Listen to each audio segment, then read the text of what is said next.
दोस्तों स्वागत है आपका आज की बेहद बड़ी और महत्वपूर्ण खबरों में। दोस्तों आपको बता दें आज की बड़ी खबरों में, जी हां, लॉकडाउन 3.0 हुआ शुरू। जानिए किन जोन में सरकार ने छूट दी और किस जगह रहेगी पाबंदी। जानिए अपने जिले का हाल। दोस्तों इसके अलावा जी हां, अब स्पेशल ट्रेन के लिए नहीं देना होगा मजदूरों को किराया, सरकार ने बताई ये वजह। जानिए पूरी खबर विस्तार से। बात करें अगली बड़ी खबर की, जी हां, करोड़ों लोगों को मिला इस योजना के तहत 6-6 हजार रुपए, किश्तों में मिला पैसा, आंकड़े जारी। अगली बड़ी खबर में, जी हां, लॉकडाउन के तीसरे फेज में शराब की दुकानें खुलते ही लोगों की लगी लाइन, बेकाबू हुए लोग। तो दोस्तों आज हम आपको इस वीडियो में इन्हीं सभी महत्वपूर्ण खबरों के बारे में बताने वाले हैं। वीडियो को ध्यान से आखिर तक देखते रहिए ताकि आपसे कोई भी जानकारी मिस ना हो। और अगर आप भी चाहते हैं भारत में फैली महामारी और आपकी परेशानी जल्द खत्म हो जाए तो इस वीडियो को एक लाइक जरूर करें। दोस्तों उससे पहले फटाफट जान लेते हैं कोरोना महामारी की आज की ताज़ा अपडेट। तो दोस्तों आपको बता दें भारत में अब तक संक्रमित मरीजों की संख्या बढ़ती जा रही है और यह संख्या 44,200 से अधिक हो चुकी है। इनमें से 30,400 से अधिक लोगों का अभी इलाज चल रहा है, जबकि 12,200 से अधिक मामले सही हो चुके हैं। और आपको बता दें दुख की बात यह है कि 1,500 लोगों की अब तक मौत हो चुकी है। और बात करें पूरी दुनिया भर की तो अब तक के अपडेट के अनुसार 35,94,000 से अधिक लोग संक्रमित हो चुके हैं। दुख की बात यह है कि 2,49,000 से अधिक लोगों की मौत हो चुकी है, जबकि 11,66,000 से अधिक लोग सही हो चुके हैं। दोस्तों हो सकता है जब तक आप यह वीडियो देख रहे हो तब तक यह आंकड़ा और भी बढ़ गया हो। इसी के साथ बढ़ते हैं इस वक्त की अगली बड़ी खबर की ओर। जी हां, लॉकडाउन 3.0 हुआ शुरू। जानिए किन जोन में सरकार ने दी छूट और किस जगह रहेगी पाबंदी। जी हां, जानिए अपने जिले का हाल। दोस्तों आपको बता दें कोरोना संक्रमण को देखते हुए देश में लॉकडाउन का तीसरा चरण सोमवार से शुरू हो गया है, जो 17 मई तक चलेगा। हालांकि लॉकडाउन को चरणबद्ध तरीके से खोला भी जा रहा है। इस बार लॉकडाउन को बढ़ाने के साथ ही केंद्र की मोदी सरकार ने कई आर्थिक गतिविधियों में छूट का ऐलान किया है। हालांकि कुछ सेवाओं पर पाबंदी पहले की तरह ही जारी रहेगी। आपको बता दें उत्तर प्रदेश के अंदर की तो गुटखा व तंबाकू आदि पर सख्ती से प्रतिबंध होगा, थूकना भी प्रतिबंधित होगा। जी हां, इसके अलावा शहरी क्षेत्र में उन्हीं निर्माण की अनुमति होगी जहां श्रमिकों को बाहर से लाने की जरूरत ना पड़े। ध्यान रहे शहरी क्षेत्रों में नगर निगम और नगर पालिका की सीमा के अंदर सभी माल मार्केट कॉम्प्लेक्स व मार्केट बंद रहेंगे। वहीं जरूरी वस्तुओं की दुकानें मार्केट व मार्केट कॉम्प्लेक्स में खुलेंगी। इसके अलावा ग्रामीण क्षेत्रों में मॉल को छोड़कर सभी दुकानों को खुलने की छूट होगी। सभी में 2 गज की दूरी का पालन अनिवार्य होगा। क्या आप अभी किसी राज्य में फंसे हुए हैं या नहीं? अपना नाम और राज्य का नाम कमेंट में जरूर लिखिएगा। इसी के साथ बढ़ते हैं इस वक्त की अगली बड़ी खबर की ओर। जी हाँ, करोड़ों लोगों को मिला इस योजना के तहत 6-6 हजार रुपए का पहला किश्त, आंकड़े जारी। जी हां दोस्तों, किसानों को डायरेक्ट उनके बैंक अकाउंट में मदद पहुंचाने वाली प्रधानमंत्री किसान सम्मान निधि स्कीम से अब तक देश के 9,59,35,344 किसानों को फायदा मिल चुका है। यह 3 मई तक की रिपोर्ट है। स्कीम खुली हुई है। इसके तहत कभी भी आवेदन किया जा सकता है। अभी करीब 5 करोड़ किसान इससे वंचित हैं। अगर आप इन 5 करोड़ लोगों में शामिल हैं तो फिर आवेदन करने के लिए पीछे ना रहिए। खेती किसानी के लिए सालाना 6,000 रुपए की सरकारी मदद चाहिए तो आप पीएम किसान के पोर्टल pmkisan.gov.in पर जाकर खुद भी आवेदन कर सकते हैं। इसके लिए किसी अधिकारी के यहाँ जाने की जरूरत नहीं है। आपको बता दें लॉकडाउन के दौरान इस स्कीम के तहत मोदी सरकार ने किसानों को करीब 18,000 करोड़ रुपए की मदद दी है। यह संकट के समय काफी मददगार साबित हुई है। सरकार ने विशेष मॉनिटरिंग करके 15 दिन में 9 करोड़ किसानों तक 2-2 हजार रुपए की एक किश्त का पैसा भिजवा दिया। क्या आपको ऐसी किसी योजना से बैंक खाते में पैसा मिला है? कमेंट में लिखकर जरूर बताइएगा। इसी के साथ बढ़ते हैं इस वक्त की अगली बड़ी खबर की ओर। जी हाँ, आपको बता दें श्रमिकों को उनके घर भेजने का खर्च उठाएगी ये राज्य सरकार। जानिए पूरी खबर विस्तार से। दोस्तों आपको बता दें देश में कोरोना वायरस का संक्रमण कम होने का नाम नहीं ले रहा है। ऐसे में 4 मई से लॉकडाउन का तीसरा चरण शुरू हो गया है। पहला लॉकडाउन 25 मार्च से 21 दिन के लिए था, फिर 14 अप्रैल से मई तक के लिए लॉकडाउन 2 लागू हुआ और अब 17 मई तक के लिए लॉकडाउन 3 चल रहा है। दरअसल लॉकडाउन के चलते लाखों मजदूर कहीं ना कहीं फंसे हुए हैं। राजस्थान में करीब 15 लाख मजदूरों ने घर वापसी के लिए रजिस्ट्रेशन करवाया है। इनमें से 4 लाख मजदूर दूसरे राज्यों से हैं। राजस्थान से मजदूरों को विशेष ट्रेनों से उनके राज्यों में पहुंचाने का सिलसिला शुरू हो गया है।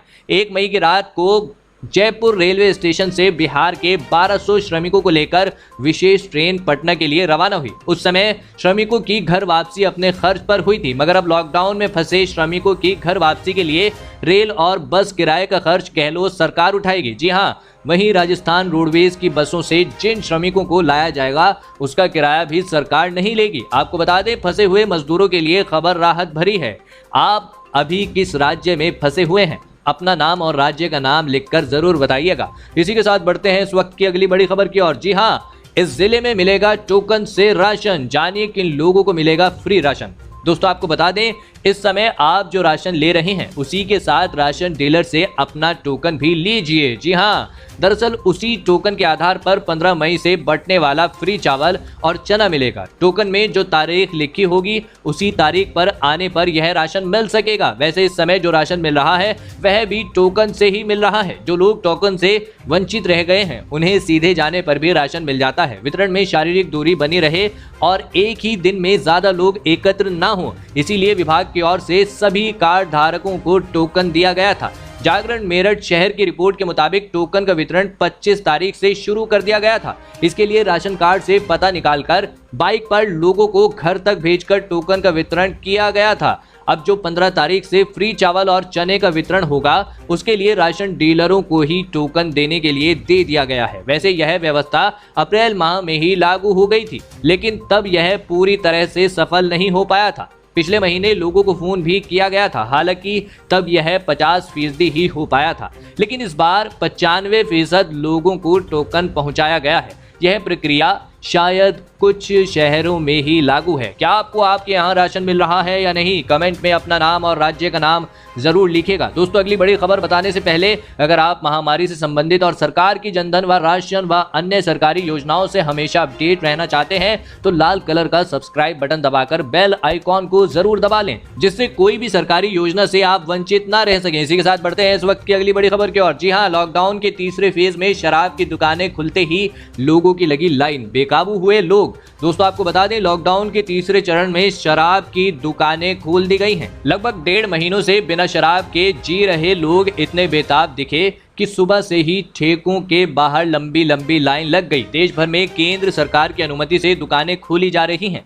दरअसल केंद्रीय गृह मंत्रालय ने साफ निर्देश दिए हैं कि इस दौरान सोशल डिस्टेंसिंग का पूरा ख्याल रखा जाए। कई जगहों पर तो दुकानें खुलने से 2 घंटे पहले ही लोग लाइन में खड़े हो गए और अपनी बारी का इंतजार करने लगे। इस दौरान सोशल डिस्टेंसिंग का पालन कराने के लिए दुकानों के बाहर बैरिकेड्स लगाए गए हैं और लोगों के दूर दूर खड़े होने के लिए पेंट से निशान भी बनाए गए हैं। कोशिश यह है कि दुकान पर आने वाले लोग कोरोना की महामारी से बचे रहें। सामने आई तस्वीरों में देखा जा सकता है कि कहीं लोहे की तो कहीं लकड़ी की बैरिकेडिंग की गई है। जगह जगह पुलिस भी तैनात की गई है कि इस दौरान स्थिति न बिगड़े और कोरोना संक्रमण न फैले। आपको क्या लगता है, लॉकडाउन में शराब की बिक्री का कदम सही था?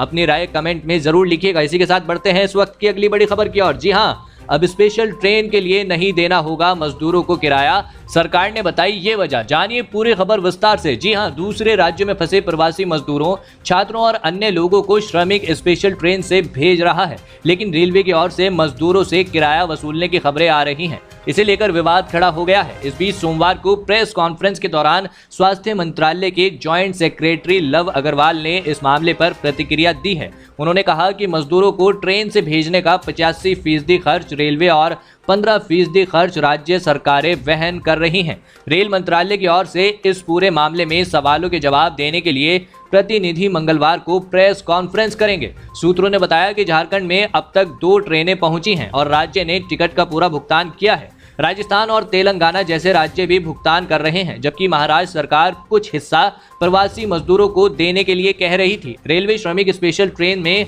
स्लीपर श्रेणी के टिकट का किराए के ऊपर 30 रुपए सुपरफास्ट शुल्क और 20 रुपए का अतिरिक्त शुल्क लगा रही है।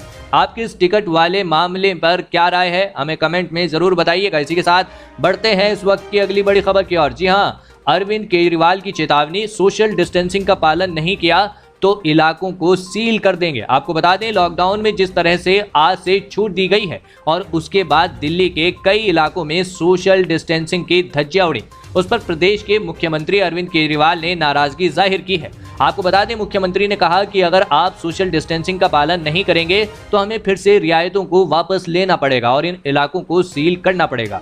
इसके साथ ही केजरीवाल ने लोगों से अपील की है कि आप 3 बातों का जरूर पालन करें। कसम खा लें कि इन नियमों का आप जरूर पालन करेंगे। क्या सरकार को लॉकडाउन में कुछ और छूट देनी चाहिए? अपना नाम और राज्य का नाम लिखकर कमेंट करिए। इसी के साथ बढ़ते हैं इस वक्त की अगली बड़ी खबर की ओर। जी हाँ, बिहार के मुख्यमंत्री का लॉकडाउन में फंसे लोगों को राहत का ऐलान, जाने 5 बड़ी खबरें। जी हाँ दोस्तों, आपको बता दें, बिहार के मुख्यमंत्री नीतीश कुमार ने घोषणा की है कि बिहार आने वाले सभी प्रवासी मजदूरों को सारा खर्च राज्य सरकार देगी। बिहार में 21 दिनों तक क्वारंटाइन सेंटर में रहने के बाद वहां से निकालेंगे तो वे जिस राज्य में फंसे हुए थे उनको वहां से यहां तक आने में जितना भी पैसा लगेगा, जी हाँ, चाहे रेल का भाड़ा हो या अन्य प्रकार से कोई उनका पैसा लगा हो, सभी दिए जाएंगे। जी हाँ, साथ ही उसके अलावा 500 रुपए और उन्हें दिए जाएंगे। हर व्यक्ति को दी जाने वाली यह राशि न्यूनतम 1000 होगी। सरकार के राहत ऐलान कुछ इस तरह हैं। 21 दिनों बाद क्वारंटाइन में रहने के बाद जाते समय दी जाएगी राशि। हमारी सरकार का विश्वास बोलने में नहीं बल्कि सिर्फ काम करने में। क्वारंटाइन सेंटर में लोगों के लिए सभी तरह के इंतजाम किए गए हैं। बिहार के अधिकांश लोग लॉकडाउन के नियमों का पालन कर रहे हैं। इसी के साथ बढ़ते हैं इस वक्त की अगली बड़ी खबर की ओर। जी हाँ, अगर कोरोना वायरस की वैक्सीन नहीं बन पाई तो दुनिया का क्या होगा? आपको बता दें, कोरोना वायरस के कारण दुनिया भर में 2 लाख से ज्यादा लोगों की मौत हो चुकी है। वहीं 30 लाख से ज्यादा लोग इस खतरनाक बीमारी से प्रभावित हैं। ऐसे में मौजूदा समय में इसे कोरोना के लिए केवल एकमात्र तरीका है, वह है सोशल डिस्टेंसिंग और लॉकडाउन। दुनिया भर के कई देश इस समय लॉकडाउन का सामना कर रहे हैं। इस बीच हर किसी को इंतजार है उस वैक्सीन का जो इस बीमारी को जड़ से खत्म कर सके। लेकिन क्या होगा अगर ऐसा कोई वैक्सीन कभी बन ही नहीं पाया तो? दरअसल लोगों में एक चिंता यह भी है कि अगर कोरोना वायरस को खत्म करने वाला टीका विकसित नहीं हो पाता है तो फिर क्या होगा? कई विशेषज्ञों का कहना है कि अगर कोरोना वायरस को खत्म करने वाला टीका नहीं बन पाता है तो ऐसा हो सकता है कि लोग कोविड-19 के साथ जीना सीख जाएं। उनका कहना है कि धीरे धीरे लॉकडाउन खुलने लगेंगे और सरकारों की तरफ से कुछ छूट दी जाने लगेंगी। आपको क्या लगता है, कोरोना की वैक्सीन कब तक बनकर तैयार होगी? जी हाँ, कमेंट में लिखकर जरूर बताइएगा। दोस्तों, ये थी आज की कुछ महत्वपूर्ण और ताज़ा खबरें। उम्मीद करते हैं इससे आपको काफ़ी कुछ महत्वपूर्ण जानकारी मिली होगी। बस इसके बदले में इतना ही चाहते हैं कि आप इस वीडियो को लाइक कर दें, शेयर कर दें, क्योंकि आपका लाइक और शेयर करना ही हमारी मेहनत का फल होता है। धन्यवाद।